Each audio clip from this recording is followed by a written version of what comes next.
Meet Mason Bergeron. He's an American living in Okinawa.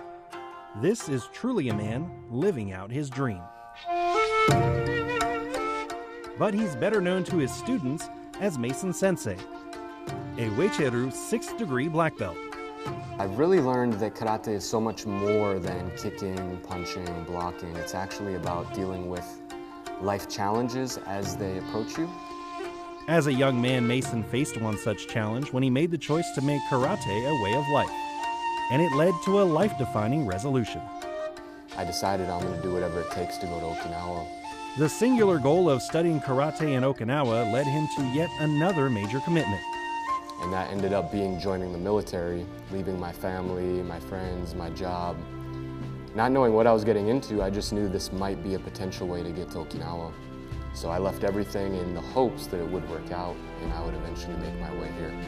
It took a few stops along the way, but the Air Force would eventually bring Mason to Okinawa. Now, more than 2 decades later, he's a retired master sergeant and lives in Okinawa doing what he loves. But there's more to this story, deeper ties to Okinawa, and a man named Julius Scott. Julius was a Security Forces airman stationed at Kadena Air Base in the 1960s. While there, he immersed himself in the Okinawan karate scene and trained at the Shinjo Dojo, learning from the legendary Seiyu Shinjo Sensei.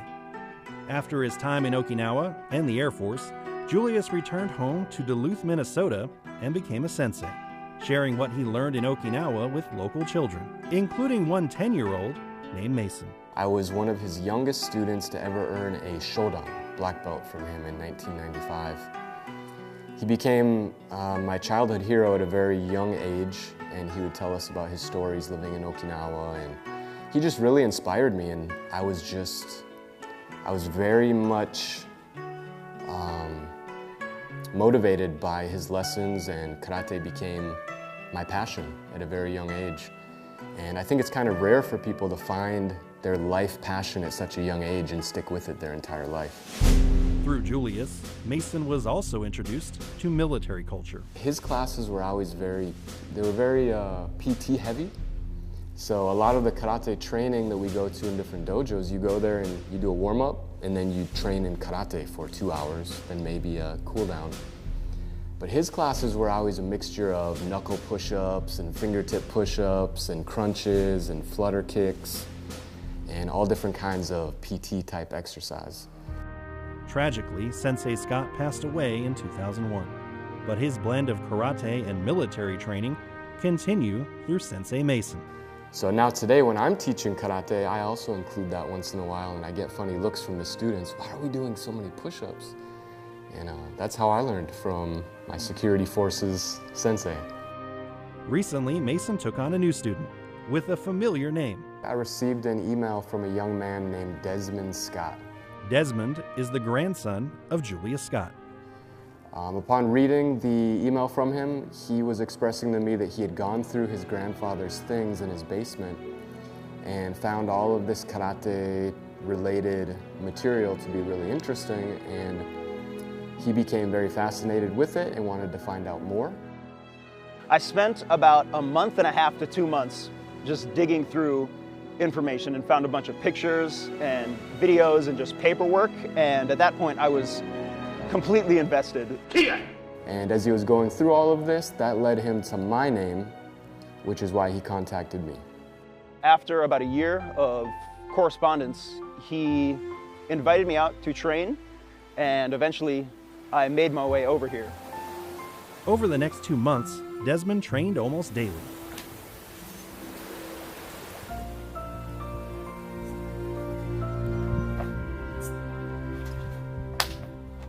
The training not only helped him improve his skills, it also brought him closer to his grandfather, a man who fate denied him the chance to know as an adult. So I only have 2 real memories of him. Like, I remember him feeding me canned peaches in the kitchen, and then I remember watching him punch a tree in the yard.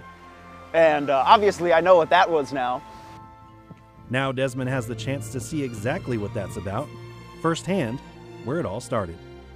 I brought him to the Shinjo Dojo to meet Grandmaster Kiyohide Shinjo. World-renowned Grandmaster Kiyohide Shinjo is a 10th degree black belt, but he's also the son of the sensei who trained Desmond's grandfather all those years ago.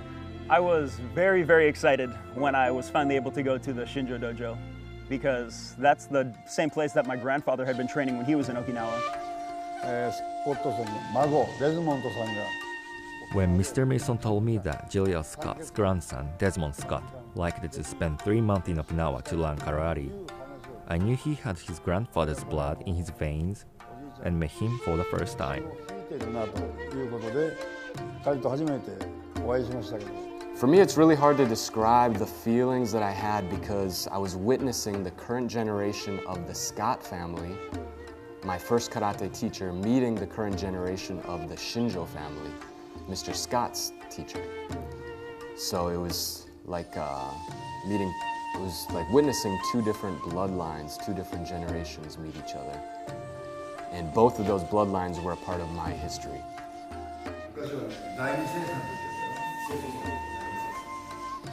So the lessons that Julius Scott taught me and the stories that he told led me to make the decisions that have led me to where I'm at today. Today, you know, what I'm doing is all because of what he did for me as a child.